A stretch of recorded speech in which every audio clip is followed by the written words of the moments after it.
नमस्कार। बीएड शिक्षकों के ब्रिज कोर्स परीक्षा को ध्यान में रखते हुए हम हिंदी भाषा का अध्ययन कर रहे हैं। हिंदी में अध्याय 7 इकाई योजना है। इसी के अंतर्गत आपको इकाई योजना और पाठ योजना को समझना है। इसके पहले की वीडियो में हमने यह समझने का प्रयास किया कि इकाई योजना क्या है। आज की इस वीडियो में हम कक्षा 5 की एनसीईआरटी की जो पुस्तक है उसमें अध्याय 2 न्याय की कुर्सी दिया गया है, उसी पूरे पाठ की इकाई योजना आपके सम्मुख प्रस्तुत करेंगे। यह आपके लिए बहुत महत्वपूर्ण है क्योंकि ये जो असाइनमेंट टास्क है उसमें भी आपको यह कार्य करना पड़ सकता है, जिसमें आपको यूनिट प्लान बनाना पड़ सकता है। इसके अलावा जो आपकी मुख्य परीक्षा होगी उसमें भी आपसे इकाई योजना बनाने के लिए कहा जा सकता है। ठीक है, तो आइए हम समझते हैं इकाई योजना क्या है। इसके पहले हम जो एनसीईआरटी की वो पुस्तक में जो अध्याय 2 दिया गया है एक बार हम उसको देख लेते हैं सर, उसके बाद हमारे लिए इसको समझना और आसान हो जाएगा। ठीक है, तो एनसीईआरटी की थोड़ी आप ये हम अध्याय 2 आपके सम्मुख प्रस्तुत कर रहे हैं, इसको आप एक बार देख लीजिएगा। अगर आप हिंदी भाषा पढ़ा रहे हैं तो हो सकता है सर आप इस कहानी से पहले से ही परिचित हों, तो हम एक बार इसका आपको दिखा देते हैं और उसके बाद फिर आपको हम देखिए ये न्याय की कुर्सी है, ये अध्याय 2 है हमारा जो लेटेस्ट एनसीईआरटी है। इसमें जल्दी जल्दी में हम चर्चा कर लेते हैं। उज्जैन की प्राचीन और ऐतिहासिक नगरी के बाहर एक लंबा चौड़ा मैदान था, यहाँ वहाँ टीले थे। एक दिन कुछ लड़कों का झुंड खेल रहा था, एक लड़का कूदता भागता एक टीले पर चढ़ा, अचानक ठोकर खाकर गिर पड़ा। उसने इधर उधर देखा किसी से ठोकर लगी, तो उसने एक बड़े चिकने पत्थर के अलावा उसे वहां कुछ दिखा नहीं। वो उठकर गया और अपने मित्रों को बुला कर गया कि वह शिला दिखाई। फिर शाम से उस पर बैठा, देखिए इस प्रकार से, यह सिंहासन है और मैं राजा हूँ, तुम सब मेरे दरबारी हो, तुम अपनी अपनी फरियाद लेकर आओ, मैं फैसला करूंगा। दूसरे लड़कों को एक खेल पसंद आ गया, वो एक करते आते, कोई फरियाद वगैरह सुनाते, बच्चा गवाह बुलाते, उनकी गवाही ली जाती, राजा बना हुआ लड़का सवाल करता, फैसला सुनाता। ठीक है, इस खेल में उनको इतना आनंद आया कि रोज ये खेल खेलने लगे। शिकायतें सुनी जाती, अपराधी पेश किए जाते, बयान लिए जाते, फिर शिला बैठा हुआ लड़का अपना फैसला सुनाता था। बात इधर उधर फैलने लगी, लोग लड़के की न्याय बुद्धि की चर्चा करने लगे और कहने लगे कि अवश्य उस लड़के में देवी शक्ति है। अब एक दिन कुछ किसानों के भी झगड़ा होता है, उसको ये इसके पास जाते हैं, उसको सुलझा देता है। ठीक है, उस दिन के बाद से नगर के सभी लोग अपने फरियाद लेकर वहीं आने लगे। अब राजा को प्रॉब्लम होती है कि ऐसा कभी नहीं होगा लड़के के फैसले से, मतलब कि लड़का राजा को प्रॉब्लम होती है कि मेरे यहाँ ऐसा कौन आ गया। ठीक है, उसको बहुत गुस्सा आया, वो गरज करके छोकरी की मजाल कि अपने को मुझसे अच्छा न्याय करता समझे और इन्हीं किस्सों में मैं विश्वास नहीं करता, मैं खुद जाकर देखूंगा। वो जाता है। ऐसा करके राजा अपने लाव लश्कर के साथ उस मैदान में पहुंचा जहां लड़का अपना खेल खेल रहा था। बड़ी देर तक राजा उनके खेल देखता रहा, वो स्तंभित हो गया। उसने अपने मंत्री से कहा, लड़का सचमुच बड़ा बुद्धिमान है, इतनी छोटी उम्र में उतनी बुद्धि का होना आश्चर्य की बात है, इसकी न्याय बुद्धि के आगे तो बड़े बड़ों को लोहा मानना पड़ेगा। ठीक है, उसी समय किसी ने राजा को बताया कि लेकिन महाराज ये तो रोज वाला लड़का नहीं है, वो बीमार हो गया, इस कारण कोई नया ही लड़का टीले बैठा है। या तो और भी आश्चर्य की बात है, तो हो न हो पत्थर की इस कुर्सी में ही कोई चमत्कार है, मैं इसकी जांच करूंगा। वो कुर्सी को उठाकर लेके जाता है। ठीक है, राजा का इशारा पाते उस स्थान को खोद कर पत्थर को बाहर निकाला गया। राजा ने देखा कि वो पत्थर में बड़ी सुंदर सिंहासन था, उस पर बारीक और खूबसूरत मूर्तियां खुदी हुई थी, उसके चारों देवदूतों की मूर्तियां वगैरह बनी थी। चारों ओर खबर फैल गई, बात ही बात में अच्छी खासी भीड़ जमा हो गई। विद्वान पंडितों ने बताया कि वहाँ कोई ऐसा वैसा सिंहासन नहीं था, यह सदियों पुराना राजा विक्रमादित्य का सिंहासन था। वो अपने न्याय और विवेक के लिए बहुत प्रसिद्ध थे। अब राजा ने आज्ञा दी कि सिंहासन को लेकर दरबार में रखा जाए। उसने कहा, मैं इस पर बैठकर अपनी प्रजा की फरियाद सुनूंगा, उसका फैसला करूंगा। अब अगले दिन दरबार में आया तो सीधे उस सिंहासन के ऊपर उस पर बैठने ही वाला था, किसी की आवाज सुनाई, ठहरो। राजा ने रुककर चारों ओर देखा, कोई नजर नहीं आया। वह फिर सिंहासन की ओर बढ़ा, फिर उस प्रकार आवाज आई, ठहरो। इस बार राजा ने आश्चर्य से देखा कि सिंहासन की एक पाए पर बड़ी मूर्ति बोल रही है। मूर्ति ने कहा, क्या तुम सिंहासन पर बैठने योग्य हो? क्या तुम्हें पूरा विश्वास है कि तुमने कभी चोरी नहीं की है? तो इस प्रकार से सर मतलब होता है, ओवरऑल बार बार 2-3 दिन से प्रश्न पूछा जाता है। राजा तीसरे मूर्ति भी मतलब इसमें क्या होता है कि वो पीछे हट जाता है, तो फिर वो मतलब पंख फैलाकर उड़ जाते हैं, उसके पावे उड़ते हैं। 3 दिन तक उपवास और प्रार्थना करने के बाद राजा सिंहासन के ऊपर पहले लड़खड़ा है। चौथी मूर्ति का, ठहरो। जो लड़के सिंहासन पर बैठे थे भोले वाले थे, उनके मन में कलश नहीं था। अगर तुमको विश्वास है कि तुम इस योग्य हो तो इस सिंहासन बैठो। राजा सोचता रहा, फिर नहीं मन का, अगर एक लड़का इस पर बैठ सकता है तो भला मैं क्यों नहीं बैठे? तो मैं राजा हूं, मुझसे तो धनवान बलवान और बुद्धिमान भला कौन होगा? मैं बस इस सिंहासन पर बैठने योग्य हूँ। यह अगर राजा सिंहासन की ओर दृढ़ कर्म से, लेकिन उसी समय चौथी मूर्ति पंख फैलाकर सिंहासन समेत आकाश में उड़ गई। तो ये लीलावती भागवत से लिया गया, राष्ट्रीय पुस्तक न्याय से प्रकाशित, स्वर्ग की शहर था, अन्य कहानी पुस्तकों से आभार। ये आपका एक अध्याय है जो आपने देख लिया। ठीक है सर, अब आपको इसी अध्याय का इकाई योजना बनाना है। ठीक, तो चलिए हम इसको समझ लेते हैं किस प्रकार से बनाएंगे। हमने यहाँ पर विषय रखा है कक्षा, समय। अब ये एक ही दिन में तो आप पूरा पढ़ा नहीं देंगे, पूरे चैप्टर को एक ही दिन में, इसलिए यहाँ पर आपने यहाँ पर डिसाइड कर लिया प्रत्येक कालखंड 35 मिनट का, मुझे 6 कालखंड लगेंगे। और आपकी पाठ्य पुस्तक एनसीईआरटी की विड़ा इकाई का शीर्षक आप विद्यालय का नाम लिख दीजिए, अपना नाम लिख दीजिए। ठीक है, प्रशिक्षु शिक्षक का नाम, ये सब आप लिख सकते हैं, वो सब अलग चीजें हैं। अब इकाई का शीर्षक आपने लिख दिया न्याय की कुर्सी। उसके बाद दूसरा है, आपको विषय वस्तु का संक्षिप्त विवरण देना पड़ेगा। ठीक है, एक प्रकार से प्रस्तावना। अब इस जो पूरी की पूरी कहानी है उसको आप शॉर्ट में यहाँ पर एकदम बहुत संक्षिप्त विवरण दे दीजिए। तो न्याय की कुर्सी एक रोचक, शिक्षाप्रद और नैतिक मूल्यों से भरपूर कहानी है। यह उज्जैन के बाहर के मैदान में खेलते बच्चों, एक जादुई सिंहासन और एक बच्चे की अद्भुत न्याय बुद्धि की कहानी है। कहानी के माध्यम से बच्चों को यह समझाया गया कि न्याय, सत्य, विनम्रता और निर्दोषता सबसे बड़ी शक्ति है। राजा के माध्यम से यह भी दिखाया गया है कि शक्ति और पद के साथ अहंकार नहीं होना चाहिए, अन्यथा व्यक्ति अपनी योग्यता खो देता है। ठीक है, ये विषय वस्तु का आपने संक्षिप्त परिचय दे दिया। अब आपको इकाई का उद्देश्य देखना होगा, ठीक है, लिखना होगा कि हाँ वास्तव में आप इस इकाई को पढ़ा रहे होंगे तो इसको पढ़ने के बाद बच्चों में कौन सी क्षमता का विकास कर पाएंगे, बच्चों में कहानी की घटनाओं का क्रमबद्ध विवरण बच्चे दे पाएंगे। और सारांश प्रस्तुत हमने पूरी कहानी बच्चों को पढ़ाई तो बच्चे अपने शब्दों में उसको कह सकें। पात्र जो है उनके चरित्रों का विश्लेषण कर सकेंगे, राजा के बारे में, लड़का के बारे में, मूर्तियों के बारे में बच्चे बता सकेंगे। तो ये आपने पहले ही उद्देश्य डिसाइड कर लिया है।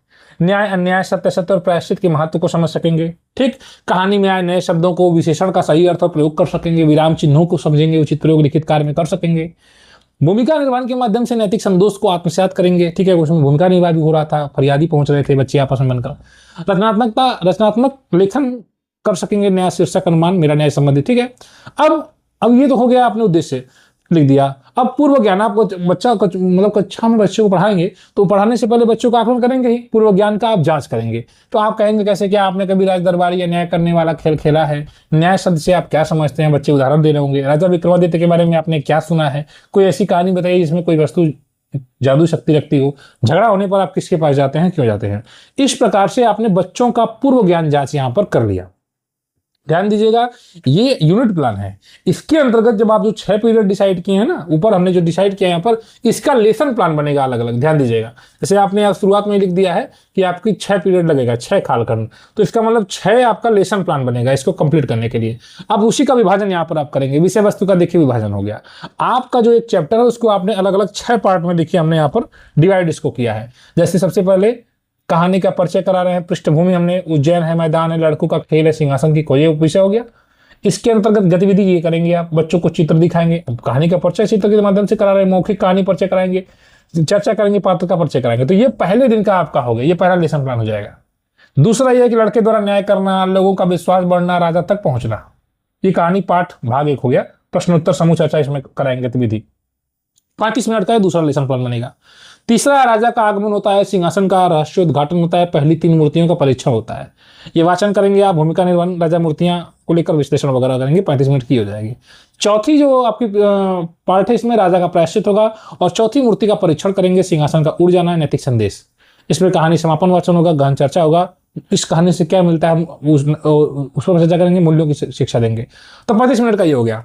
5वां, भाषाई संरचना को समझेंगे, विराम चिन्ह है, विशेषण शब्द शब्द भंडार है, इसमें अभ्यास के माध्यम से कार्यपत्र के शब्दकोश कार्य कराएंगे। समझ रहे हैं सर? ये पूरा का पूरा 6 दिन का प्लान है आपका। पुनरावृत्ति करेंगे, मूल्यांकन और रचनात्मक गतिविधियां कराएंगे, प्रश्नोत्तरी, मेरा न्याय नाटक है, न्याय शीर्षक लेखन प्रतिपुष्टि कराएंगे। ठीक है, तो ये 35 मिनट का ही होगा। ये आपका लेसन प्लान 6 बनेगा इसका, इसको आपने 6 पार्ट में बांट दिया। समझ रहे हैं ना? अब शिक्षण विधियों का आपने लिख दिया, कौन कौन सी शिक्षण विधियां पढ़ाएंगे, मतलब चर्चा करेंगे। बच्चों के बीच तो कहानी विधि करेंगे, बच्चों से संवाद करेंगे, बातचीत करेंगे, चर्चा करेंगे, भूमिका निर्माण हो रहा है, रोल प्ले हो रहा है ना, एक बच्चा दरबारी बन रहा है, एक बच्चा राजा की भूमिका अदा कर रहा है। दृश्य श्रव्य विधि का प्रयोग करेंगे, चित्र का संभवतः छोटी बड़ी वीडियो वगैरह दिखा सकते हैं, अभ्यास, कार्यपत्रक विधि, इन विधियों का प्रयोग आप शिक्षण में करेंगे। इसका आपने पहले से ही खाका तैयार कर लिया है। हमने कहा ना कि यूनिट प्लान पढ़ाने से पहले अध्यापक का एक ब्लूप्रिंट होता है जो उसको पढ़ाना है। ठीक, अब इसमें आप किन चीजों का प्रयोग करेंगे? तो शिक्षण सहायक सामग्री का यहाँ पर हमने चर्चा कर दिया। अब एनसीईआरटी पुस्तक के रंगीन चित्र को हमने उठा लिया, किताब में वो मिल जा रहा है। लड़का सिंहासन पर है, राजा है, उड़ता सिंहासन है, 4 मूर्तियां सब किताब में दिखाई दे रही हैं। विक्रमादित्य सिंहासन की ऐतिहासिक तस्वीरें आप दिखा सकते हैं गूगल से सर्च करके। संवाद, मूर्तियों के प्रश्न वगैरह दिखा सकते हैं। कार्यपत्रक जिसमें आप विराम चिन्ह, विशेष पहचान वगैरह दिखा सकते हैं। शब्द चित्र, फ्लैश कार्ड, नए शब्दों के जो नए शब्द आ रहे हैं उनको आप उसके शब्द कार्ड बना सकते हैं। पावर पॉइंट प्रस्तुति यानी कहानी सार और चित्र के माध्यम से। खाली चार्ट पेपर वगैरह, पोस्टर वगैरह बच्चों से बनवाना चाहते हैं, सिंहासन का बनवाओ, ठीक है, या राजा का बनाओ, इस प्रकार से। मानचित्र वगैरह आप यूज कर सकते हैं उज्जैन का। तो इस प्रकार से आप, ये आपके शिक्षण सहायक सामग्री हो गई। ठीक है, अब अधिगम गतिविधियां, ये अभी पॉइंट को आप नोट कर लीजिएगा, कितने कितने पॉइंट्स हैं। ठीक है, जो ग्रुप बनाया गया उसमें आपको यूनिट प्लान प्रोवाइड किया गया है। आने वाले समय में हम धीरे धीरे हर चैप्टर का लेसन प्लान भी आपको प्रोवाइड करेंगे। ठीक है, तो बस जुड़े रहें और जो भी मतलब आपको कंटेंट प्रोवाइड किया जा रहा है उसको देखते रहें, समझते रहें। थोड़ा सा समय खर्च करें, 10-15 मिनट का डेली का, ज़्यादा नहीं। अधिगम गतिविधियां, अब इसमें देखिए आप किस प्रकार से शिक्षण प्रक्रिया आपकी हो रही है। चित्र पहचान करा रहे हैं, पात्र वर्णन हो रहा है, कहानी सुनकर घटनाक्रम बताएंगे आप बच्चों को क्रमबद्ध तरीके से। ठीक है, ये सीखने सिखाने की गतिविधि आपकी कक्षा में किस प्रकार से हो रही है इसकी आपने यहाँ पर जानकारी दी। भूमिका निर्वहन, लड़का न्याय करते हुए, राजा, 4 मूर्तियां, बूझो तो जानो शैली में नए शब्दों का अर्थ जोड़ रहे हैं, बताओ, है ना। विराम चिन्ह लगाना, पाठ से दिए गए वाक्य को उठा रहे हैं, विशेषण शब्द रेखांकित करना, ये सब आप कक्षा में किस प्रकार से बच्चों को पढ़ा रहे हैं यहाँ पर उसको शॉर्ट में लिख दिया। विशेषण शब्द रेखांकित कर रहे हैं आप पाठ से। अनुमान और कल्पना, यदि राजा सिंहासन बैठ गया था तो क्या होता। आगे है मेरा न्याय गतिविधि, कक्षा की 2 समस्याओं पर समूह नाटक इसी तरह से आप करवा सकते हैं। नया शीर्षक देना, कारण लिखना, ठीक है, और शब्दकोश कार्य 6 से 8 नए शब्दों के अर्थ और वाक्य बनाना। ठीक, अब यहाँ पर आपने इसका समय विभाजन कर दिया पहले से ही हमने। अब यहाँ पर देखिए 6 घंटे आपकी है, तो 6 घंटे में क्या क्या आप करेंगे, कौन कौन सी गतिविधि करेंगे। प्रारंभिक जिज्ञासा बच्चों की है, चित्र वाचन आप कराएंगे, पाठ आरंभ कराएंगे, पात्र का परिचय होगा 35 मिनट में पहले दिन। दूसरे दिन कहानी का विश्लेषण होगा 1-2 भाग में, शब्दार्थ होगा, चर्चा होगा 35 मिनट। तीसरे दिन अभिनय होगा, मूर्ति परीक्षण, संवाद पठन विश्लेषण होगा। चौथे दिन नैतिक संदेश क्या मिलता है, प्रायश्चित चर्चा होगी जो राजा नहीं कर पाता है, कहानी समापन हो जाएगा 35 मिनट में।